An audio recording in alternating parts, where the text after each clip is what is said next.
19 रुकनी वफाकी काबीना के नाम सामने आ गए हैं। शहबाज शरीफ ने तकर्री के लिए सदर ममलिकत आसिफ अली जरदारी को नाम तजवीज़ कर दिए हैं, जिनमें मोहम्मद औरंगजेब, इसहाक डार, मोहसिन नकवी, ख्वाजा आसिफ, हसन इकबाल, राना तनवीर, आजम नज़ीर तारर, अता तारर, चौधरी सालिक हुसैन, अलीम खान, जाम कमाल, अमीर मकाम, अवैस लगारी, मुसद्दिक मलिक, शजा फातमा, आहद चीमा, खालिद मकबूल सिद्दीकी, कैसर शेख और रियाज पीरजादा के नाम शामिल हैं। तफसील जानेंगे अयाज अकबर यूसुफजई से। अयाज बताएगा क्या 19 रुकनी काबीना के कलमदान भी तय किए जा चुके हैं? देखिए जी, अभी पहला मरहला तो ये था कि जो 19 रुकनी काबीना के नाम जो हैं ये वज़ीर आज़म शहबाज शरीफ ने तजवीज़ किए सदर मुमलिकत आसिफ अली जरदारी को कि इनसे हलफ लिया जाए। ये है पहला मरहला। दूसरे मरहले में इनके पोर्टफोलियो जो है फाइनल किए जाएंगे।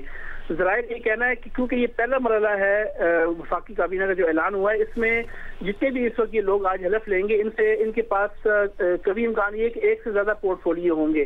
जरूरी नहीं है कि किसी एक वजीर के पास एक पोर्टफोलियो, क्योंकि इसके बाद दूसरे मरहले के अंदर जो है वो इनके पास जो जायद पोर्टफोलियो होंगे वो उनको मुंतकिल कर दिए जाएंगे और उनके जो आज पोर्टफोलियो दिए जा रहे हैं हो सकता है कि कई के वो भी तब्दील हो जाए। लिहाजा आज जब ये फलक बरदारी की तकरीब खत्म होगी उसके बाद इनका नोटिफिकेशन जारी किया जाएगा। गजट नोटिफिकेशन के मुताबिक इनको एक से ज्यादा जो है वो पोर्टफोलियो तजवीज किए जाएंगे और जब तक दूसरा मरला नहीं आएगा ये लोग उसी एक से ज्यादा वजारतों पर अपने कर्मदान जो है उनके हवाले से वो अपना काम जारी रखेंगे।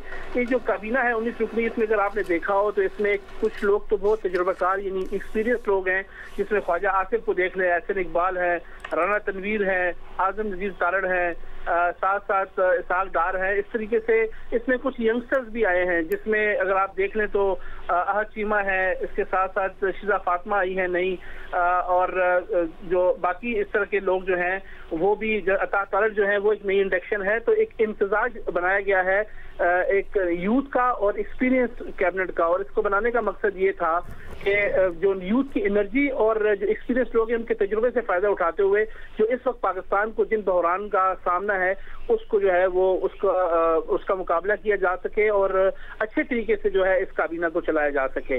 अब जो पोर्टफोलियो सामने आ रहे हैं, जिसमें हमने पहले भी खबर दी थी कि ख्वाजा आसिफ जो है वो दिफा का कलमदान संभालेंगे, लेकिन इसके साथ उनको एडिशनल जब तक दूसरे मरहले के वफाकी वज़रा या स्टेट मिनिस्टर इंडक्ट नहीं होते वो उनसे ज्यादा जो है वो पोर्टफोलियो उनको दिए जाने का इम्कान है। ऐसे इकबाल के पास प्लानिंग के अलावा और भी वजारत हो सकती है। राना तनवीर के साथ दिफाई पैदावार पहले भी वो करते रहे और भी हो सकता है कि उनको तजवीज किए जा सके। आजम नज़ीर तारड़ के पास कानून के अलावा भी बाकी भी कलमदान आज दिए जा सकते हैं। वफाकी काबीना के नाम सामने आ गए हैं, इस पर तफसील आप दे रहे थे यास, बहुत शुक्रिया आपका। आगे बढ़े खबर दें, सेनेट की 6 खाली नशिस्तों पर ज़िमनी इलेक्शन 14 मार्च को होगा। ज़िमनी इलेक्शन यूसुफ रजा गिलानी, मौलाना गफूर हैदरी, निसार खोड़ो की खाली करदा नशिस्तों पर होगा। जाम मेहताब, प्रिंस अहमद उमर और सरफराज बुगटी की खाली करदा नशिस्तों पर भी ज़िमनी इंतखाब होगा। सेनेट का ज़िमनी इंतखाब इस्लामाबाद की 1, सिंध की 2 और बलोचिस्तान की 3 नशिस्तों पर होगा।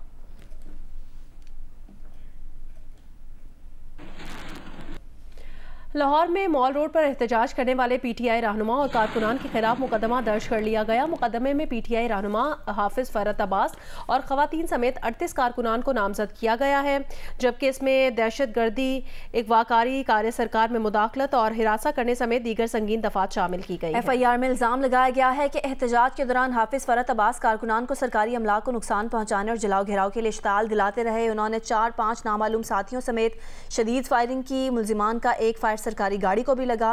पीटीआई कारकुनान ने सरकारी गाड़ी को नुकसान भी पहुंचाया। हाफिज फरत अब्बास ने साथियों के हमरा एक कांस्टेबल की वर्दी फाड़ी और इसे अगवा करने की कोशिश की। हाफिज फरत अब्बास को काबू करके पिस्तौल बरामद कर लिया गया, जबकि गिरफ्तार 42 मुल्जिमान से डंडे और सोटे भी बरामद हुए।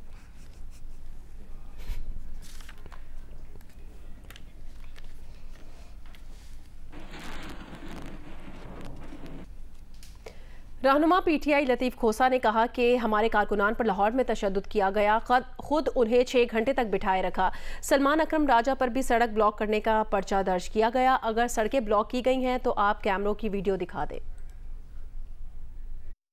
ना ये आइन को मानते हैं ना ये कानून को मानते हैं। ये अगर डंडाशाही से ये समझते हैं कि ये हुक्मरानी कर लेंगे और बुनियादी हकूक़ को भी इस तरह से पामाल करेंगे कि जो हक है किसी का पुरअमन एहतजाज करने का हक, पुरअमन एहतजाज के साथ अगर अपनी आवाज़ और अपना जो है एहतजाज रिकॉर्ड करने का हक, अगर ये अवाम को जो है उमंगों और ख्वाहिशात की तर्जमानी करने का हक अगर ये जो है पाकिस्तान के अवाम को छीन लिया जाए तो जाहिर है कि फिर इसका मतलब है आपने 25 करोड़ अवाम को यरगमाल बनाकर और दुनिया का सबसे बड़ा पाकिस्तान को कैद खाना बना दिया है। बैरिस्टर गौहर ने बानी पीटीआई से जेल में मुलाकात की। दरख्वास्त इस्लामाबाद हाई कोर्ट में दायर कर दी। मौक़िफ़ इख्तियार किया कि बानी पीटीआई से सेनेट इलेक्शन से मुतालिक मुशावरत करनी है, कुछ अहम कागजात भी साथ ले जाने हैं, इससे मुतालिक भी इजाज़त मांगी है।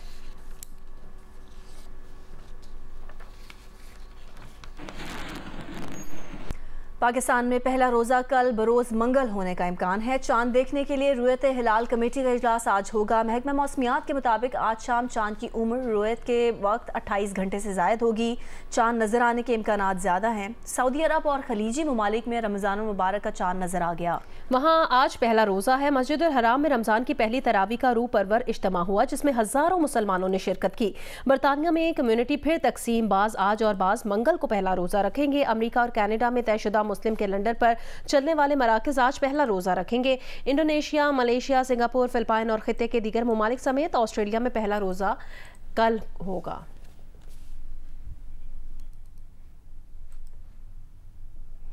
रमज़ानुल मुबारक की आमद से कबल हैदराबाद में सब्जियों और फलों की कीमतों को पड़ लग गए हैं। लीमू, लहसुन, अदरक की फ़ी किलो कीमत 800 रुपये तक पहुँच गई है। मज़ीद बता रहे हैं नुमाइंदा जियो न्यूज़ अली नाइम।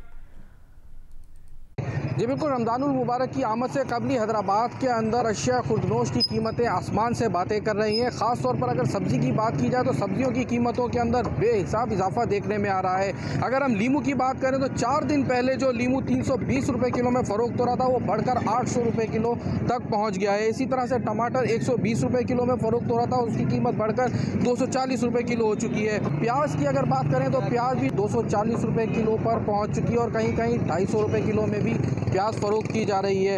अगर हम बात करें फलों की तो फल भी जो है वो उसकी कीमतें भी कम नहीं हैं। जो केला 100 रुपये दर्जन में फ़रोख्त हो रहा था वो बढ़कर 150 रुपये दर्जन पर पहुंच चुका है। अमरूद जो 80 रुपये और 100 रुपये किलो में फ़रोख्त हो रहा था वो भी 150 रुपये किलो पर पहुंच चुका है। और सेब की बात की जाए तो सेब इस वक्त 300 रुपये किलो तक जा पहुँची है। हैदराबाद के शहरियों का कहना है मुताल्लिका इदारों को और हुकूमती इदारों को चाहिए कि रेट को कंट्रोल किया जाए और लोगों को रिलीफ फराहम किया जाए। जी, पेशावर में रमज़ान आते ही फलों की कीमतें आसमान से बातें करने लगी हैं। शहरी कहते हैं कि फल खाना तो एक सुनहरा ख्वाब बनकर रह गया है। तफसील बताएंगी माहम कुरैशी। जी, रमज़ान की आमद के साथ ही अशिया खुर्दनोश की कीमतों को भी पड़ लग गए हैं। अगर बात करें फलों की तो फलों की कीमतों में भी बेहद इजाफा हुआ है, मगर इसके बावजूद शहरी खरीदारी से हाथ ना रोक सके। अगर बात करें सबसे ज़्यादा इस्तेमाल होने वाले फल केला और सेब की तो उसकी कीमतों में भी इजाफा हुआ है। फ़ी दर्जन केले की कीमत 150 रुपये से बढ़कर 200 रुपये हो गई है। फ़ी किलो सेब की कीमत 200 रुपये से बढ़कर 350 रुपये, जबकि माल्टा 300 रुपये से बढ़कर 350 रुपये में फ़रोख्त किया जा रहा है। स्ट्रॉबेरी 500, अमरूद 250 से बढ़कर 300, जबकि अनार तो मार्केट से गायब ही हो चुका है। शहरियों का कहना है कि रमज़ान की रहमतें बरसने से पहले उन पर महंगाई का पहाड़ टूट गया है। इंतज़ामिया से मुतालबा करते हैं कि डिमांड और सप्लाई को बैलेंस करते हुए इस रोज़ बरोज़ बढ़ती हुई कीमतों को कम किया जाए। जी, वज़ीर आला पंजाब मरियम नवाज को पेश करदा रिपोर्ट के मुताबिक सूबे में 10 लाख से ज़ायद घरानों को रमज़ान निगहबान पैकेज की तरसील मुकम्मल हो चुकी है। ज़िला लाहौर में अब तक सबसे ज़्यादा 75,000 से ज़ायद रमज़ान पैकेज तकसीम किए गए। दूसरे नंबर पर खानेवाल में 70,000 से ज़ायद, जबकि तीसरे नंबर पर डेरा गाजी खान में 63,000 से ज़ायद रमज़ान पैकेज तकसीम किए गए। रमज़ान निगहबान पैकेज की डिजिटल मॉनिटरिंग के तहत तैयार करदा रिपोर्ट के मुताबिक पैकेज के 64,79,000 घरानों में से 48,70,000 घरानों के नाम और पते की तस्दीक मुकम्मल कर ली गई है, जबकि मजमूई तौर पर सूबे भर में रमजान निगहबान पैकेज के लिए मुस्तहिक करार पाने वाले 47 लाख घरानों के एड्रेस की तस्दीक की जा चुकी है। दूसरी जानिब 10 रोज में सूबे भर के 1,271 प्राइस कंट्रोल मैजिस्ट्रेट्स ने 4,17,162 मकामात की चेकिंग की। 10,879 दुकानदार और ताजिर ओवरचार्जिंग में मुलविस पाए गए। इन दुकानदारों और ताजिरों को 2,87 लाख रुपए से जायद जुर्माना आयद किया गया है। 755 मुकदमा दर्ज करके 2,153 गिरा फरोश गिरफ्तार किए गए हैं।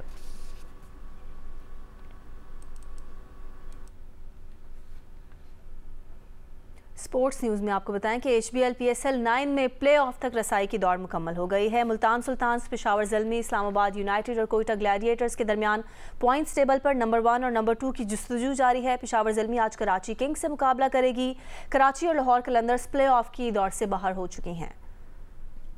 पाकिस्तान सुपर लीग का नवा एडिशन, जिसमें टाइटल की दौड़ में रह गई हैं अब 4 टीमें, मुल्तान सुल्तान्स, पेशावर ज़ल्मी, इस्लामाबाद यूनाइटेड और कोयटा ग्लैडिएटर्स। लेकिन दिलचस्प बात यह है कि अब भी ये तय नहीं हो सका कि क्वालिफायर कौन खेलेगा और एलिमिनेटर मैच में कौन सी 2 टीमें मद्दे मुकाबिल होंगी। मुल्तान अभी 12 पॉइंट्स के साथ टॉप पर है। उसका आखिरी लीग मैच कल कोयटा ग्लैडिएटर्स से होगा। इस मैच में अगर कोयटा जीतती है तो मुल्तान की पहली पोजीशन गई। फिर इस्लामाबाद यूनाइटेड और पेशावर ज़ल्मी के 11-11 पॉइंट्स हैं। लेकिन इस्लामाबाद के मैचेस मुकम्मल हो गए हैं, जबकि ज़ल्मी आज कराची से आखिरी लीग मैच खेलेगी और उसमें जीत पेशावर ज़ल्मी को पहली पोजीशन पर ले जा सकती है। इवेंट में शरीक कराची किंग्स और लाहौर कलंदर्स प्लेऑफ की दौड़ से बाहर हो चुकी हैं। PSL 9 में एक और सनसनीखेज मुकाबला, कोयटा ग्लैडिएटर्स ने लाहौर कलंदर्स को आखिरी गेंद पर शिकस्त देकर प्लेऑफ में क्वालिफाई कर लिया। ऑलराउंडर वसीम जूनियर ने शाहीन शाह अफरीदी को छक्का लगाकर टीम को 6 विकेटों से फतह दिला दी। सऊद शकील ने नाकाबिले शिकस्त 88 रन स्कोर किए। कराची के नेशनल बैंक स्टेडियम में खेले गए मैच में लाहौर कलंदर्स ने पहले बैटिंग करते हुए 4 विकेट पर 166 रन स्कोर किए। अब्दुल्ला शफीक ने 59 रन की इनिंग्स खेली, 2 छक्के और 3 चौके लगाए। कप्तान शाहीन अफरीदी ने 5वें नंबर पर बैटिंग करते हुए 55 रन बनाए। 4 छक्के और 2 चौके उनकी इनिंग्स का हिस्सा बने। अबरार अहमद ने 2 विकेटें हासिल की। जवाब में कोयटा ग्लैडिएटर्स ने हदफ आखिरी गेंद पर वसीम जूनियर के शाहीन अफरीदी को लगाए गए छक्के की बदौलत हासिल किया। ओपनर सऊद शकील ने 88 रन की नाकाबिले शिकस्त इनिंग्स खेली। इस जीत के बाद और मजमूई तौर पर 11 पॉइंट्स के जरिए कोयटा ग्लैडिएटर्स प्ले ऑफ में क्वालिफाई करने वाली चौथी और आखिरी टीम भी बन गई।